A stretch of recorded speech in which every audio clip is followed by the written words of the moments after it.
Oiê, seja bem-vindo ao meu mundo. Hoje nós estamos começando mais uma entrevista aqui no quadro Além do Espelho, que estamos inaugurando aqui em apoio, inclusive, da Débora Pausini, que está aqui na direção comigo. Inclusive, pode participar aqui com a gente de uma coisa ou outra. Olá, Deb. Oi. E hoje é um dia muito, muito, muito, muito especial, porque estamos aqui com uma pessoa que, na minha opinião e na opinião de muita gente, tem uma representatividade absurda, né, no meio crossdresser e no meio trans, né, uma pessoa, um dos maiores artistas do Brasil, na opinião de muita gente, né, na minha inclusive, um dos maiores cartunistas que temos aqui na nossa geração, no nosso país, né, na nossa nação, e tô aqui com alguém que dispensa muitas apresentações, né, Laerte, seja bem-vinda. Obrigada pelo seu tempo. Obrigada pelo convite. Obrigada por estar aqui. Prazer conhecer você também. O Deb, acho que eu já conhecia, pelo menos de fama. Já.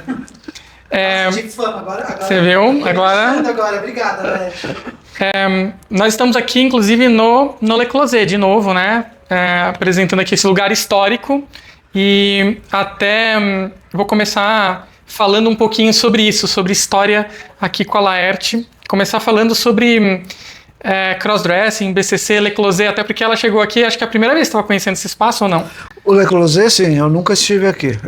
Essa é a primeira vez. Já estive no apartamento que é da Márcia, onde mora Maitê. A gente, aqui no meu canal, a gente fala muito sobre o crossdressing, né? Eu não sei quantas pessoas aí sabem ou não, mas você fez parte, acredito, do Brazilian Crossdresser Club, né? Crossdressing Club, lá atrás. Como você descobriu o crossdressing? Como você começou com isso? Como você se identificou com isso? Essa história tem um formato meio que é o que eu aceitei. Esses processos nunca são exatamente muito claros ou definidos, assim, mas para mim, eu acho que o que funcionou foi isso.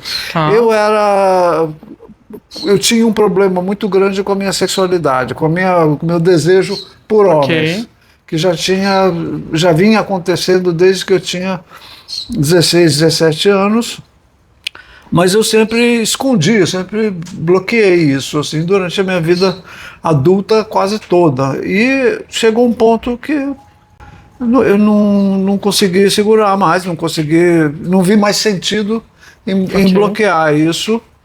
E resolvi me aceitar. Isso foi sempre que você teve esse desejo? Desde que você se conhece por pessoa? Sim, sempre. Desde pequeno? Desde que a minha vida sexual começou, que foi com homem. Mas aí depois disso a culpa, o medo, o terror, assim, veio com tudo. E aí eu bloqueei durante 30 e tantos anos. E você veio de uma época assim que não as coisas eram muito mais restritas, né? Em termos de... vamos colocar assim, ser gay. Como era ser gay nesse tempo? Era um problema. A rigor é um problema até hoje, mas naquela época tinha outros sentidos nessas proibições todas, né? Quando eu era jovem, ali por final dos anos 60 tal, e tudo, estava havendo uma abertura, estava havendo uma espécie de primavera geral, assim, o pessoal desbundando. O verbo desbundar vem dessa época, inclusive, tropicalismo, movimentos variados acontecendo, o Grupo Somos, o Jornal Lampião, tinha um fuzuê, assim, bem interessante nessa época, mas para mim funcionou como uma espécie de grande excitador, só que eu não consegui vencer meus bloqueios pessoais, minhas proibições, né? E passei por isso assim experimentando de longe, né? Tendo algumas experiências isoladas e escondidas. Eu vou colocar uma reflexão para você, porque assim, obviamente todo mundo conhece a Laerte pela arte que você faz, né? Pela parte de cartoon, pelas participações que você teve também no meio artístico, enfim, mas você é muito conhecida pela arte no papel, né? E a arte com você, ela sempre teve desde pequena? Porque uma coisa que eu percebo assim, às vezes, tá? Isso é uma percepção minha e eu queria entender o seu ponto de vista. Eu vejo que muita gente que tem essa questão ou da sexualidade ou da identidade de gênero tem um certo envolvimento com arte. Eu, por exemplo, com música. Eu encontro muitas trans que têm essa parte da arte. a arte também ela veio com você desde sempre e pode ter sido uma válvula de você se expressar aquilo que você não podia, por exemplo? Pode ser que sim, pode ser que não tenho muita firmeza para falar sobre isso. Eu acho que a arte tem um papel importante na expressão daquilo que é mais íntimo e mais autêntico nas pessoas. Assim. É difícil uma pessoa ser uma pessoa que produza arte, seja lá qual for, Claro. E viver bloqueada. Sim, com certeza. Eu não sei, também é possível isso acontecer. A alma humana é meio insondável, assim. Mas eu acho que a expressão artística combina com vidas um pouco menos escondidas, né? Vamos dizer. Pela criatividade, talvez, pela necessidade de criar, de sair. Expor coisas que quem expõe artisticamente uma parte sua tá, querendo ou não, está expondo uma coisa importante, assim, sabe? Sim. Então, eu acho que faz sentido associar a produção artística às revelações, às vivências mais claras, né, dos desejos. Porque quando a gente fala de arte, modos. a gente fala de música, a gente fala de texto, a gente fala de desenhos, que muitas vezes trazem por meio da criatividade a quebra um pouco dos padrões, né? Que a Às gente vezes, tem. sim, é possível que sim, é possível que não. Também é possível você fazer uma arte... Direta e reta. Linear. Uma arte que não... não sei, eu estou falando bobagem aqui agora. Imagina. Porque eu acho estranho associar artista a pessoas mais verdadeiras, por exemplo. Tá. Pode fazer algum sentido isso, mas também pode ser que não faça sentido. Afinal de contas, o que é a verdade? Eu prefiro Né? pensar a arte como uma coisa e pensar a expressão sexual, a expressão afetiva como outra coisa. Claro. Para mim, o problema era de expressão afetiva como tal, sabe? Eu achava que era proibido, eu achava que era perigoso, eu achava que era crime, pecado ou doença, como os pessoal falavam. Então eu escondi isso durante 30 e tantos anos. Casei com mulheres, tive filhos, eu gostei das mulheres, gostei dos filhos, mas essa parte ficou reprimida e pressionando, né? Porque o fato de eu me proibir não quer dizer que eu deixasse de sentir os desejos correspondentes. Então chegou uma hora, lá por volta dos 50 anos de idade, que eu decidi que tinha que me aceitar. E assim foi uma crise geral, assim, acabou o casamento, acabou não sei o que. Mas eu aceitei isso. E na natureza dessa minha passagem, dessa minha mudança, veio também a questão de gênero. Tá. Algumas pessoas que eu conheci mais tarde disseram que isso também estava refletindo uma dificuldade que eu tinha de aceitar sexo entre dois homens. Tá. Por isso eu fazia questão de não me incorporar, não estar presente como um homem. Entendi. E sim como uma mulher, não sei. Também é um modo de ver as coisas. Assim, eu resolvi que eu não precisava matar essa charada. Eu acho que era uma charada que pode continuar charada. E tá tudo bem. Tá tudo bem. O que eu vou fazer? Eu não vou... Quando foi a primeira vez que você ouviu o termo crossdresser? Que você se lembra, tá? Foi a Paula que me falou de crossdressing e que me apresentou o BCC também. Eu vinha trabalhando a ideia de travestilidades com a minha personagem Hugo, mas dentro de uma leitura de farsa. Tá. Né? O Hugo se fantasiava de mulher para escapar da máfia, porque ele devia não sei quantos milhões, uma coisa assim. E era no registro de farsa, como normalmente a travestilidade aparece em filmes, em peças, em histórias. Homem vestido de mulher é sempre farsa, assim, não é para levar a sério. Não é para ser levado a sério. Mulher vestida de homem já é diferente, é drama, é um problema. Ela está querendo fugir das agressões, dos perigos. É verdade, eu nunca tinha parado para pensar nisso. Pois é. Mas a arte mostra muito isso, verdade. Filmes, né? A gente vê muito essa retratação que você está falando. Da mulher, quando ela se veste de homem, é porque geralmente tem um problema. Tem um perigo do qual ela está fugindo. Uma superação, né? O homem vestido de mulher, não, é safadeza, é só putaria. É verdade. Entra no registro de farsa, né? É engraçado. Comédia e farsa, né? Raramente é drama. Hoje existem, né, relatos de drama, mas raramente é. Mas aí um dia eu fiz uma tira do Hugo se vestindo, botando peruca, botando vestido, se depilando e tal, não sei o quê. E o Hugo sai na rua como Muriel e fala assim, de vez em quando um cara tem que se montar, não é? Não me lembro direito o texto. Mas não tinha piada nenhuma. A Paula diz que quando viu essa tira, ela matou a charada em relação a mim. Quem fez essa tira é um homem e é crossdresser, é trans, né? Ela conseguiu pela charge perceber E isso. me mandou um e-mail. E aí eu falei, ué, porque eu não sabia das possibilidades de realização de pessoas que querem e se sentem dentro da feminilidade melhor, ou mais representadas, ou mais autênticas, ou, enfim. Todas essas coisas que têm a ver com o ser trans, né? E aí você conheceu o crossdresser. O Foi nessa crossdressing, época. pois é. Crossdressing é uma palavra em inglês que quer dizer exatamente a mesma coisa que travesti, né? Sim. É vestir-se Com a roupa atravessada. atravessada, pois é. Travestir-se, né? Exato. cruzando. Exato. É que assim, muitas vezes as pessoas pensam em travesti sem pensar que travesti é travestir-se. Ou seja, usar a roupa Pois é. que você está atravessando, né? Do outro sexo. Do oposto. Mas Vem sim, do francês, ela tem a ver.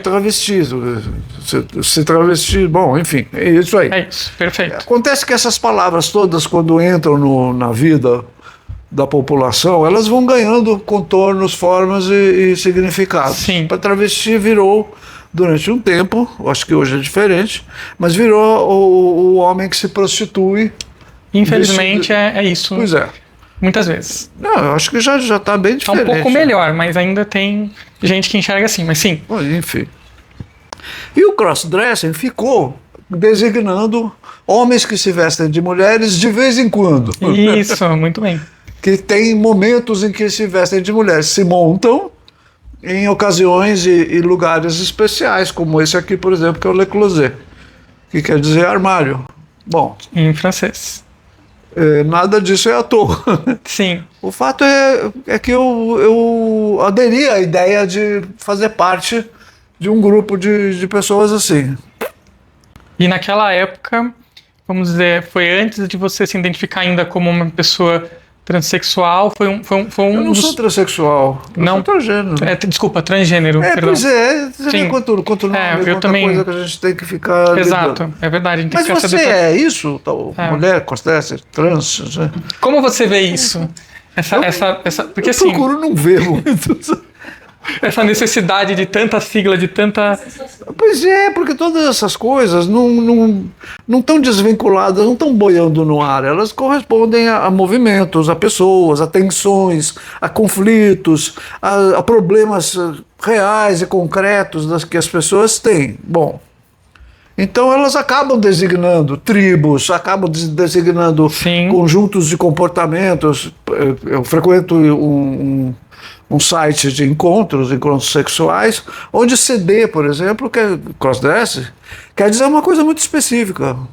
Sim. Quer dizer, Você tem CD, CDzinha, crossdresser, cara que e aí vai. veste roupas, lingeries e coisas assim para fazer sexo. Sim.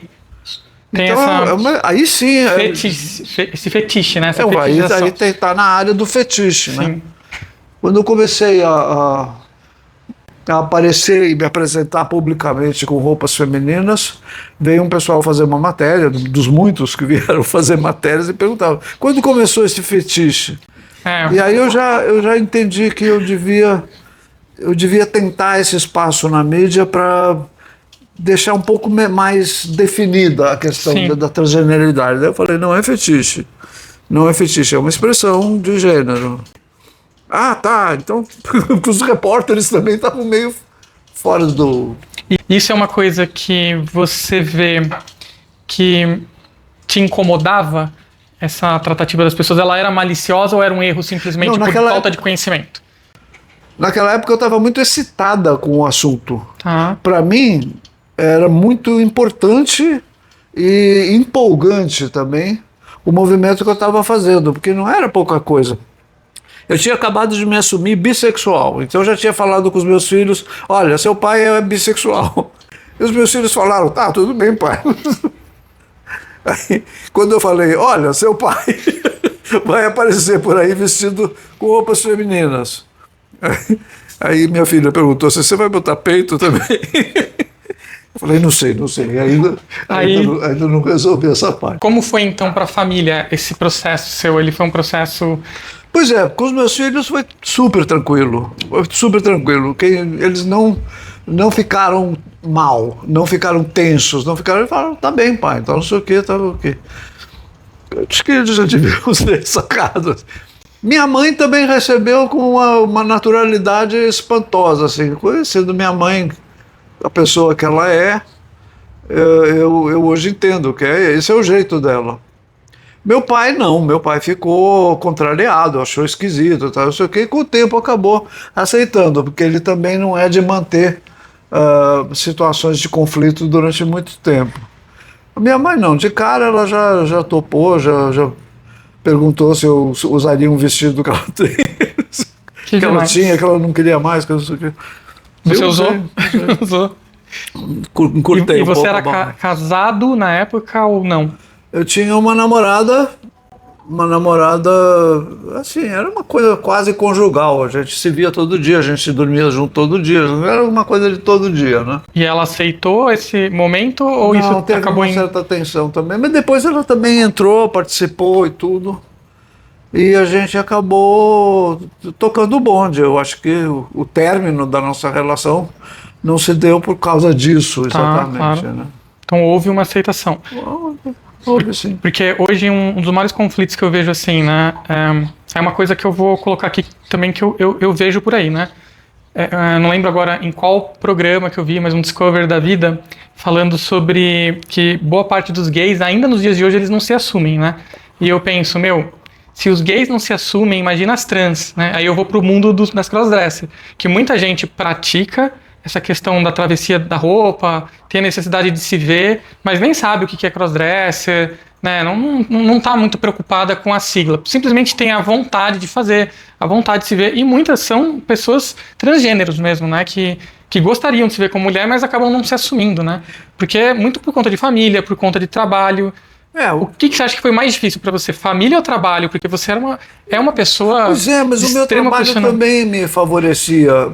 Você acha que favorecia? Eu sempre fui um artista. Sim. Então meus colegas, meus chefes, meus empregadores, todos eles falaram, legal. Inclusive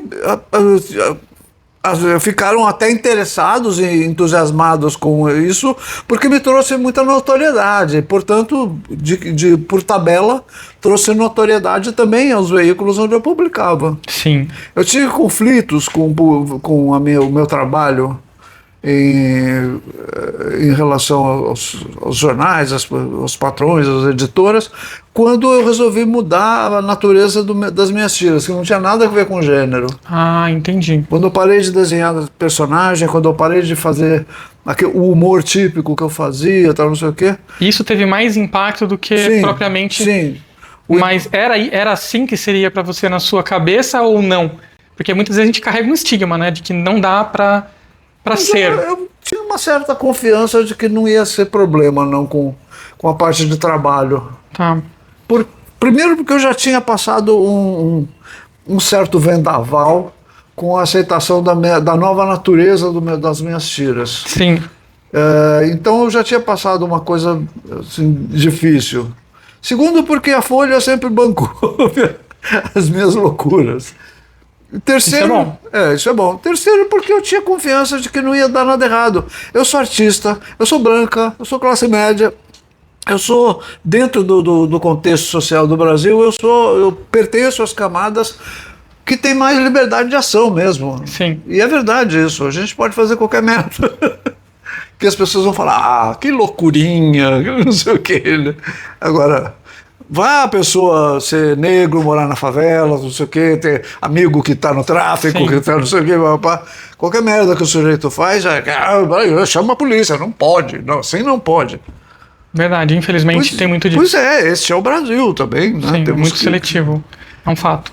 Daí que eu tenho uma admiração profunda por pessoas que nem a Erika Hilton, por exemplo, que é uma mulher negra que você sempre foi trans, né? Você insistiu na Com própria toda certeza. trajetória com muita coragem, ela sim.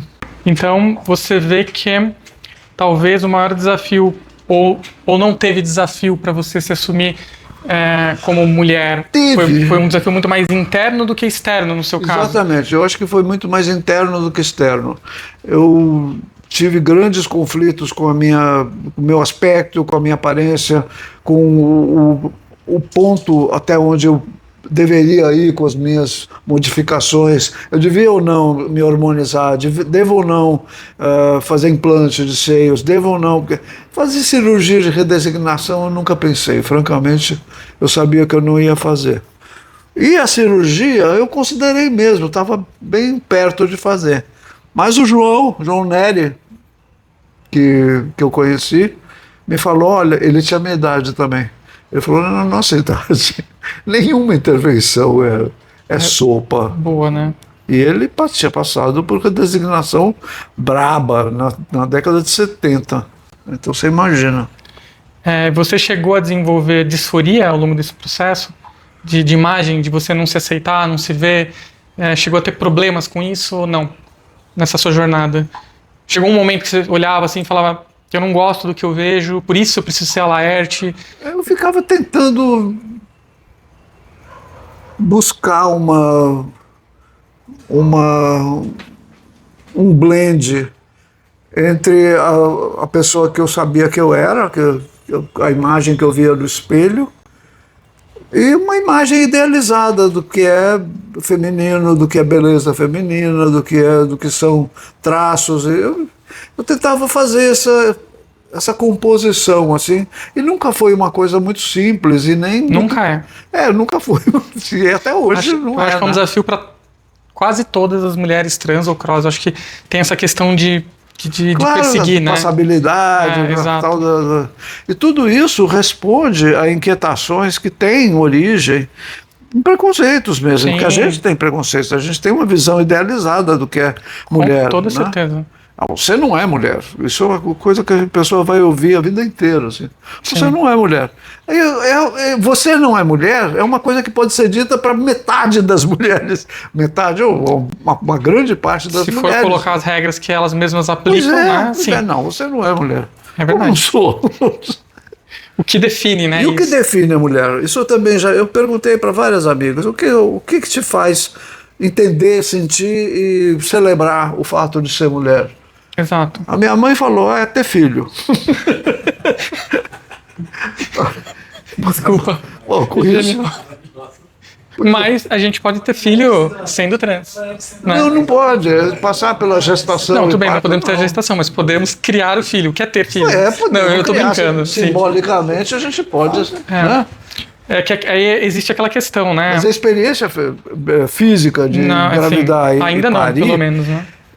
É marcante. Eu já vi mulheres que também detestam essa parte. Assim. Isso é a pior parte, eu não quero. Sim, com certeza. Se eu puder não menstruar, inclusive, vai ser uma maravilha. Pois é, são coisas muito variadas e que respondem a desejos e perspectivas muito individuais, muito pessoais mesmo. Sim. A Letícia Lanz falava, existem tantas maneiras de ser transgênero quanto existem pessoas, né? Quantos indivíduos. Sim.